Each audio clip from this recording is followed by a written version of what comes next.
Welcome to Loco Gringo, Mexico, the place where we transform a tourist into a traveler, because you deserve to see more of the world than just what's in a guidebook.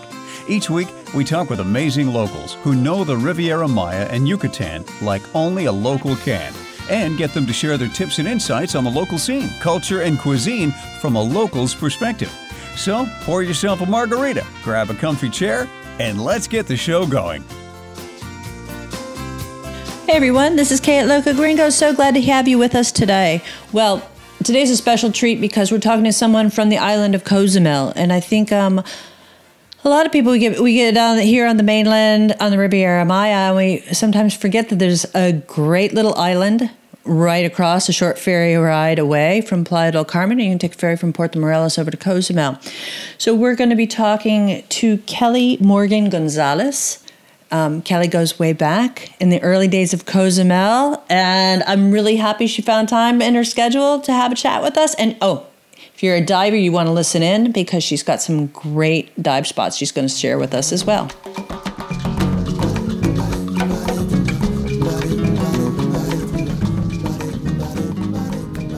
Well, I'm really thrilled, everybody, to introduce you today to Kelley Morgan Gonzalez. She is originally from San Antonio, Texas, the Lone Star State. Kelley, hey, how are you this morning? Hi, Kay. I'm doing good. Thank you. And how's everything in Cozumel on the island? It's pretty good. We're having just had a great summer. We have some exodus going on, people going back to school, going back to work, but it's wonderful. A little hot, but wonderful. Well, that's what the summer season's about. We like the warm weather, and that's one of the big things everybody comes down for in the winter is that warm weather and blue water. That's right. Kelley, I'm dying to ask you because I know it's a fascinating story. You said that your first trip or your first move to Cozumel was in 1987. Is that right? Yes. Oh my gosh.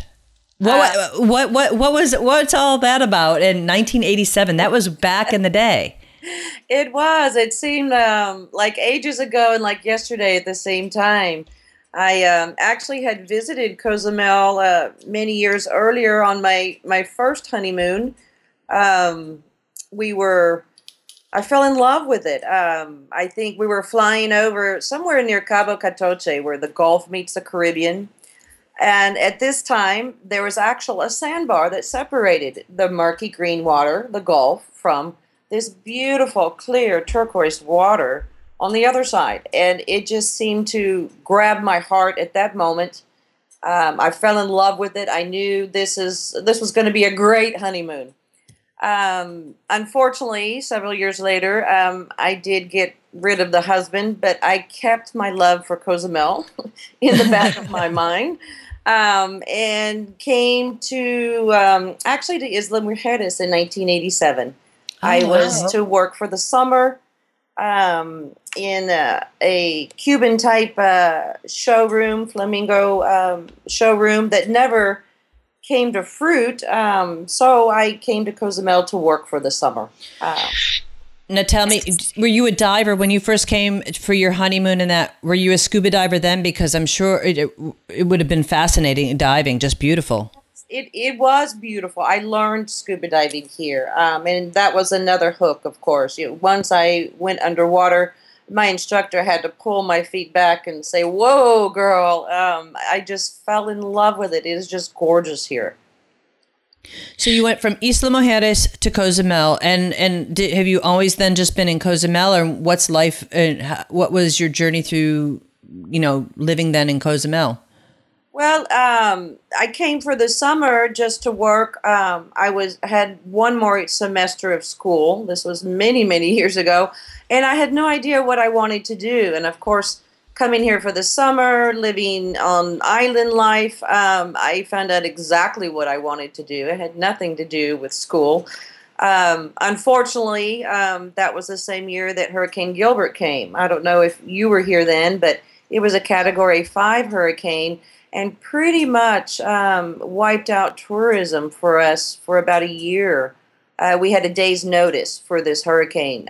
So there was no really internet. There was no we didn't even have TV, much less a newscast. So after Hurricane Gilbert, I went back to San Antonio, finished my school, knowing all the well that I was coming straight back to Cozumel. And I guess you could say I did learn to use my degree that took me so long to get, but it did not point me to where I wanted to go. I already knew where I needed to be, where my calling was, which is here in Cozumel. What was your degree in? Psychology and business administration. Oh. Comes in handy sometimes. Yes, it does. So after school, moved to Cozumel. Did you have a business in mind, or did you have a job already? I did not. I had before I had worked in selling scuba dive trips and getting groups together.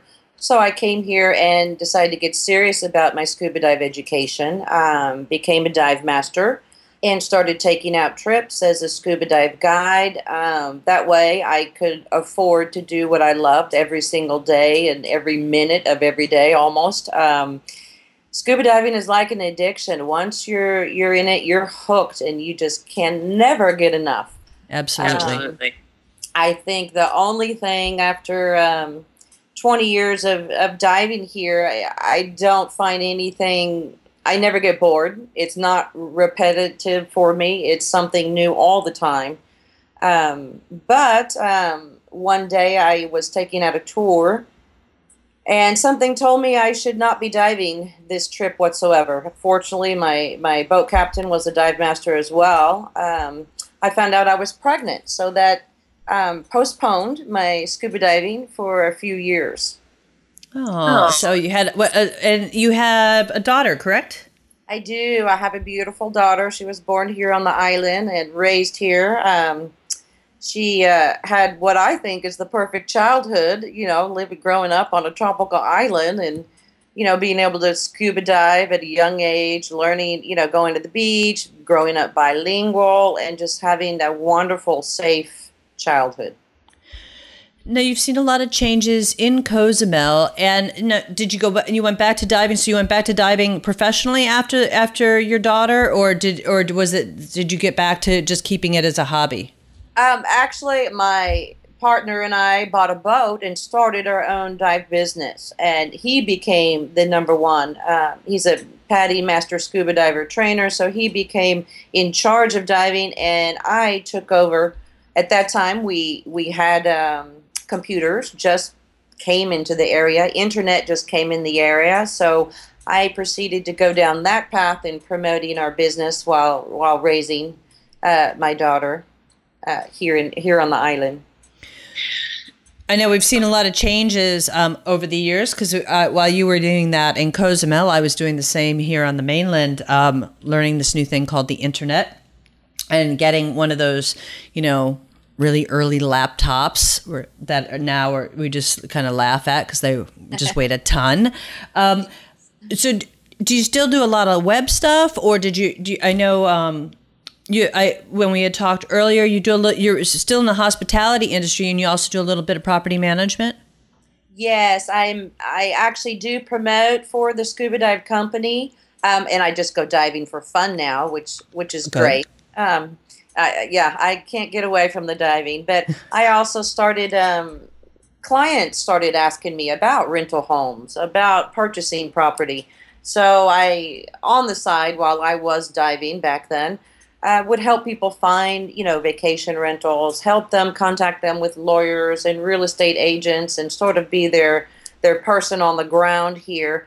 And decided it was time to turn that into a business as well. So immediately, all these clients I had, developed over the years and shared the love for Cozumel, they now were homeowners and wanted somebody that they trusted to help them manage the homes, not just for vacation rentals, but for them to keep coming back.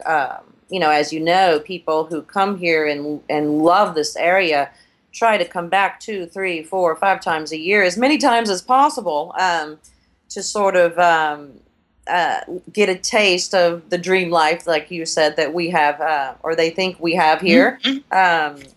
So property management now is probably my, or finding people's homes. I love the fact that we can turn houses into homes, whether they're people's second homes or their first homes or their retirement homes, but shaping a property that is raw into something that just gives people so much joy is now my second or first passion. It competes with scuba diving. Of course.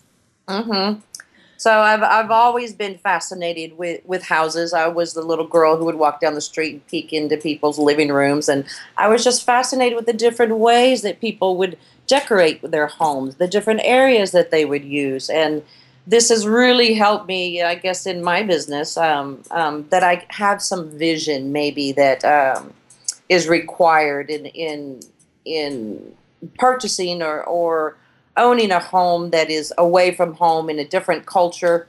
It is quite different, and you do need to have some vision to see it through. Now, are there a lot of? I haven't been to Cozumel in a while. I usually come over and dive and then scoot back on the ferry. It has a lot of the growth. I know here on the mainland we have Walmart and Costco and Sam's Club, next to a lot of the smaller stores and everything. As you convert houses into people's homes and help people on their vacations and that, do you have those types of, I have some of the resources come to Cozumel that have made it a little easier so you don't have to like go to Cancun for everything? Yes, in the very beginning, Cozumel had nothing. I mean, you couldn't even buy a pair of shoes, tennis shoes on the island. You had to go off. But now we have a little bit of just enough, I would say. We have a mega grocery store. We have a Chedraui. We do have a Sam's. It's quite different than your Sam's. It has mainly Mexican products. But we are able to get most things here on the island. It is a little protective business-wise as far as not allowing a lot of large chains to come in. And I'm not quite sure if that is really, really good or to our detriment. I think it's a little bit of both. As a consumer, of course, I want what I want when I want it. But in the long run, I think it keeps Cozumel a little more protected and a little more original. Well, I was going to ask you, over the years, they put in cruise ship ferry docks and everything, and if you cruise the main drag, there's Diamonds International out of the big stores, but it doesn't really take too much effort. You just get off that main drag, and it's Cozumel. It's real Cozumel, correct? Correct, yes. You go 1-2 blocks back and you have your mom and pop shops. You have your little taco, stand-up eateries. You have your fresh fruit waters, that are squeezed right there for you. There's a lot of character and a lot of good history here in Cozumel. Now, do you find, is there a lot of, obviously, you'll find people who are making aguas fresca, the fresh fruit waters, and that. Now, local divers, it's still, now, what is the dive shop that your husband has or your partner has? Mantarraya Divers. Mantarraya. Oh, I know that name. Yeah, Mantarraya. So it's great to see that there's still a lot of locals that have come in. I know there's some big chain dive shops up in Cancun and everything. It's very nice to see that there's still small dive operators able to take people out, that, people have options to go out in smaller, more intimate trips than to go in these giant boats with 30 divers. Exactly. It can make quite a difference in your experience. With a big boat, a lot of divers or a lot of snorkelers. For me as a dive master, it would be mainly babysitting. Trying to, where are you going? Get back over. Oh no, you come over here. When you have a small group, of course you're taking care of your group, but it's more you're interested in what are you seeing? What's next? Where is that eel? Where is that turtle that always hangs out here in the afternoon? It's more of a discovery instead of just corralling and keep everybody together. So it's a great experience, especially learning scuba diving. You're not so distracted by what everyone else is doing. You're actually, focused on what you are doing one-on-one with your instructor or with your small group, what you're doing, how to improve on diving, tips on diving, things like this. It's to share your experience and to help both of us grow, in this industry. Now, this question is a little bit out of left field, but I think it's important. Is that the reef system around Cozumel is a protected marine park, correct? It is. It has been a protected marine park since 1997, I believe. I might be a little off on that, but I think it has saved our reefs. That's why our reefs are so pristine. We do not have this massive die-off that you're seeing in places like, the first greatest barrier reef is there in Australia, and they are having some horrible problems. Some great dive sites have been wiped out. I mean, literally miles. Yeah, I've read about that. Here, we did see some after the hurricane, of course. Sand will get on the reefs and smothers it. So we go out and, we fan the reefs. We try to clean the areas, get them all back to their pristine shape. And I have never seen our reefs look so healthy. Going to the south, which is where most of the dive traffic gets going. Those are the reefs that are easier accessible by boat and by shore. There's still some gorgeous, sponges and coral formations that have been there for so long and are just brightly colored with the beautiful ocean life surrounding them. It's amazing. I mean, even after, I've been here, I don't know how long I've been here. Sorry, I don't know where to count, but it's less, more than 25, less than 30 years. I don't get bored diving. Every time I go, I may go to Punta Sur 100 times since I've lived here, and each time I see something new, something different, that just fills my heart with joy. Oh, your passion for diving comes through, and it's making me long for the water. Now, do you feel with the reef there and the protection of the reefs, especially for Cozumel, it's a big mainstay. It's a big part of the tourist economy. Do you find a cohesiveness amongst the dive shops to help protect the health of the reef and the shoreline? Is there? I mean, are the dive shops working together as a community so that people know that probably they're going out with Manta Raya or other divers? Is that the local dive masters and instructors have their heart and commitment into protecting their natural resources? I would say for the most part, yes. Especially divers and dive shops that have been here, since before the park was created. We were very much in support of the park and most of its principles. There are, unfortunately, some larger dive shops and newer dive shops that have come here with a different mindset. They're not here for the long haul, I guess you could say. They're a little more, I don't want to say money oriented, but I don't know how else to say it, bottom line oriented. But for the most part, the smaller dive shops, we all do get together. We talk with each other about our problems, what we need to change, what we like that we have done, as far as, sharing clients, referring each other. There's only two marinas here in Cozumel, so you're always seeing all the other divers on all the other businesses.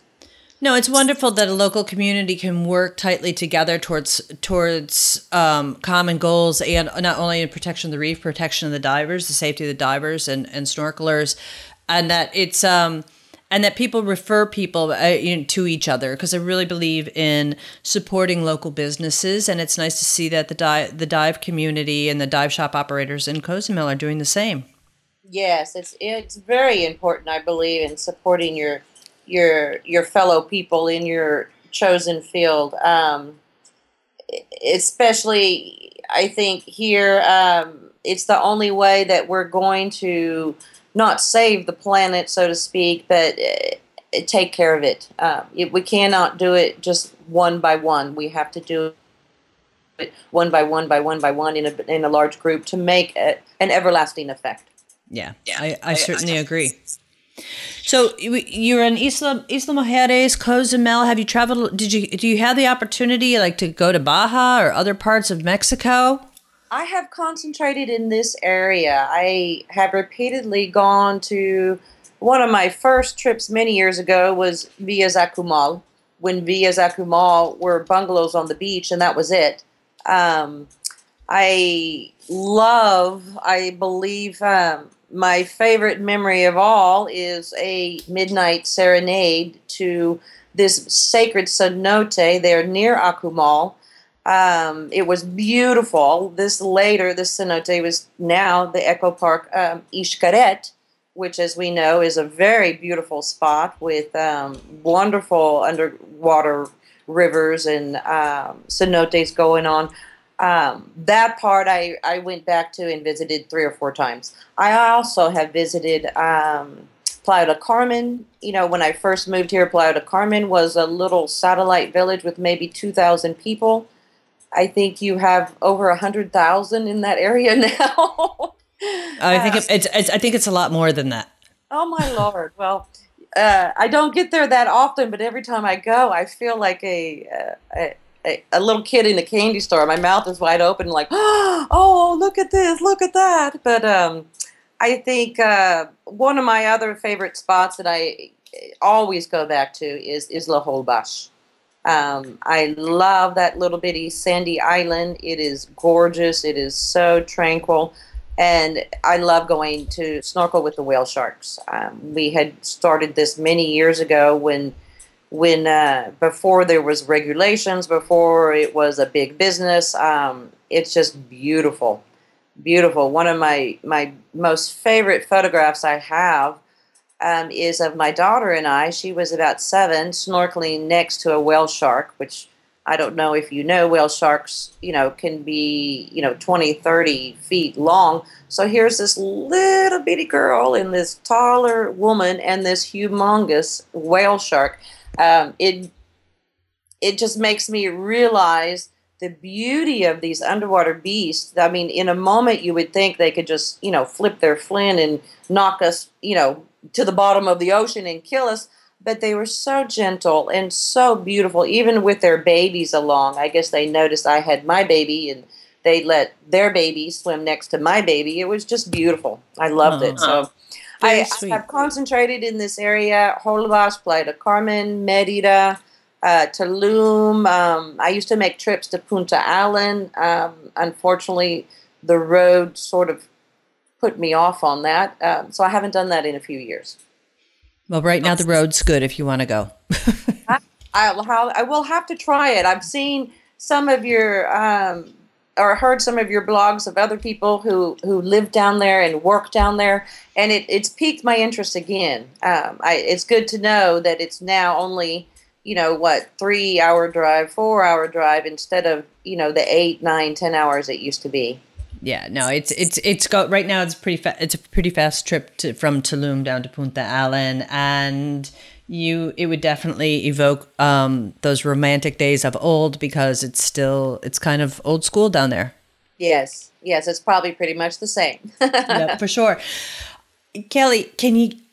I certainly have not been, as I mentioned, to Cozumel in a while.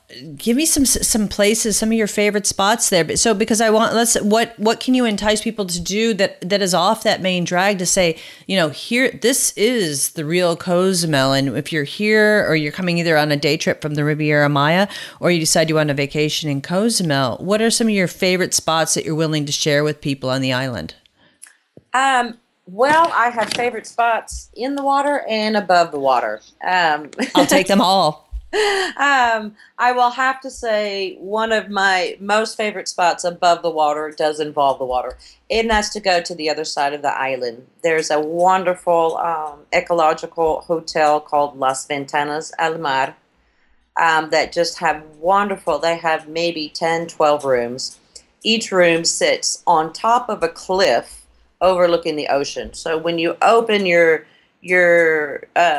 room door, all you see are the beautiful ocean that is just right there, pounding up against the cliffs, lullabying you to sleep. They have a wonderful beach there. They serve a wonderful breakfast and dinner. They pamper you. They'll even, send you breakfast into your room. So when I cannot get away off the island, because we do get island fever, I go to the other side. I go to Las Ventanas del Mar and stay there, and it's like a whole nother world. Of course, the other side is not inhabited at all. There's only this hotel and beach restaurants along the way. So you can find deserted beaches over there.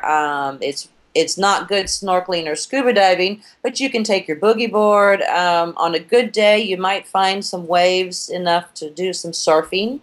But mainly it's to get away from everything and unplug. It's just beautiful. That would be probably on land my most favorite spot. Okay. In the water, I have so many favorite spots. I don't think we have enough time for all of them. But there's over 26, 27 different sections of reefs here in Cozumel. And within those sections, there are separate sections. So on the south side where the marine park is, there's some beautiful, each one has their own specialness to it. Punta Sur is special to see big life and to see lots of caves that you can swim through, not cave diving, but swim through cave diving.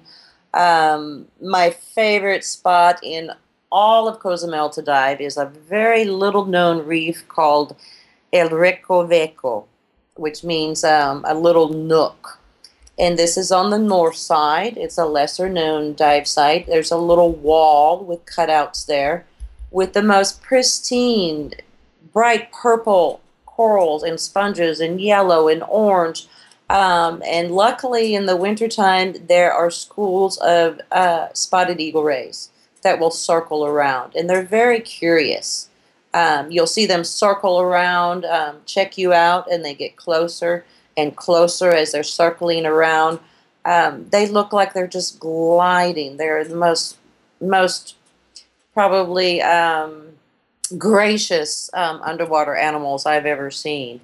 So El Recoveco, that is one more reef, which I don't know the name. It was a place that my partner and my daughter and I discovered many years ago from fishermen. It's way out past the Northern Point Lighthouse. You almost lose sight of the island itself. And we named it, after my daughter, we named it Sharina's Reef. So I don't know any other, I'm sure the fishermen have their own name for it. But it's just beautiful little over ledges. And there is one spot where you can go, especially in the wintertime, there might be 30, 40 nurse sharks underneath there sleeping, so to speak, sort of like the sleeping nurse sharks of Isla Mujeres. And you can just feel their energy. They're sort of jostling for their space with each other. You can hear them sort of, it's not breathing, I don't know what it is, but they make this noise of, trying to prove their spot underwater. It's out in the middle of nowhere, and to find this, it's only 40, 50 feet deep, so it is a nice little reef that is out of the way. That would have to be my favorite spot, especially since it's named after my daughter. Okay. Got a restaurant tip? I have so many restaurants I like. One of the places that I have newly discovered, it's because of 3 blocks from my house, I walk down to the ocean front. It's called Café del Mar. And it's a cute little palapa right on the beach on the northern part of town. So it's a little away from all the cruise ship action. And it's one of the few spots on our northern part of the island that actually has some sand there. There's cute snorkeling, little coral heads around. But the service there is wonderful. The people are so relaxing, so inviting. The food is excellent. It's not fancy food. It is your typical Mexican seafood, but made with high quality ingredients. They come up with something new every time, but their ceviche is to die for. I'm a ceviche connoisseur, and I try ceviche wherever I go, and that is one of the best places, I would have to say. My favorite romantic getaway here would have to be Rolandi's. And you're probably familiar. I think there's a Rolandi's there on the mainland as well. And this family here that has been here forever and ever, who started Rolandi's so many years ago, still have their same good recipes. The pan de ajo, which is sort of like a puffy pita bread with garlic and butter, is to die for. Their homemade pastas. Oh, I'm sorry, I'm hungry. It's lunch. I can go on and on about. Do they still make sangria? The sangria is, I don't drink a lot, but when I go there, I have to have that sangria. It's delicious. So good. It is a little strong. I'm a lightweight, unfortunately, but so 2's my limit, and I'm happy. I'm happy after 2. Wow, it's been a while. Rolandi's is always one of my stops when I am on the island. I just have always loved it. It is. It's very, very good. For sure. Well, Kelley, I can't thank you enough for your time. It's been, it's great to make connections with people on the island. Some people think, oh, Cozumel and the mainland, we're only a short ferry ride apart, and sometimes we're almost worlds apart. And I'm just thrilled that we've had the time to chat today and get some insights on island life and your story. So where can people find you, not only for dive recommendations and everything? Where's the best places people can reach out to you or find your website? I have several websites. Manta Raya Divers, which is my partner and I's dive service, is mantaraya.com. Very easy to find. We have, my partner is very good on blogging, on pictures. You can see the latest scuba dive photos through him. I also have 2 websites, casacozumel.net and cozumelhomes.net. You can contact me there, give me a shout, give me an email, give me a text, give me a call, whichever is your fancy. Excellent. And you're also on Facebook, right? I am personally on Facebook. I am not business-wise, but that is going to change. We're doing a revamping on all of our websites, and I will be connected everywhere. Beautiful. I will be brought up to speed, so to speak. Hey, that's okay. Island life, you're allowed to run a little bit slow, a little bit more on a relaxed, slower pace, and that's a good thing. We are slow, yes. We're slow, but we're happy. Well, I think that sometimes we all need to take a step back and enjoy life a little bit more. We don't need to move as fast as we do some days. Exactly. Yes, put the phone down. Well, Kelley, thanks so much. I hope that sometime we'll have to make a plan to either have a ceviche, a sangria, or to go. Better yet, let's go diving. Let's do it. Let's go diving. You come here, and I will set you up, and we will have a great time. Okay. Well, be careful. I'm going to take you up on that offer, probably maybe sooner than you might think. Nope. Please do. That would be great.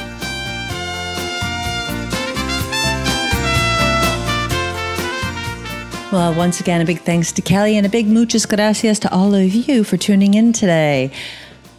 If you want to contact Kelley, please go to our show notes, locogringo.com/podcasts, and you'll find information on the dive sites that Kelley mentioned, as well as links to her websites and her contact info. If you have any questions, I'm more than happy to answer them, whether it's about today's show or something else. Just drop me an email, askk@locogringo.com.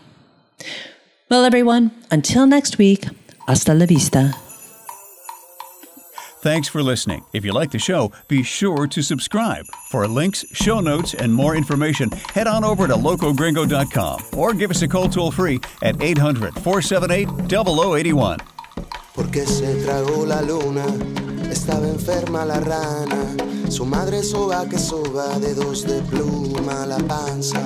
Pensó ranita que luna era una toronja blanca, y aunque la luna es de leche, la leche estaba cortada. Croa, croa, dedos de pluma, croa, croa, dedos de agua, croa, croa.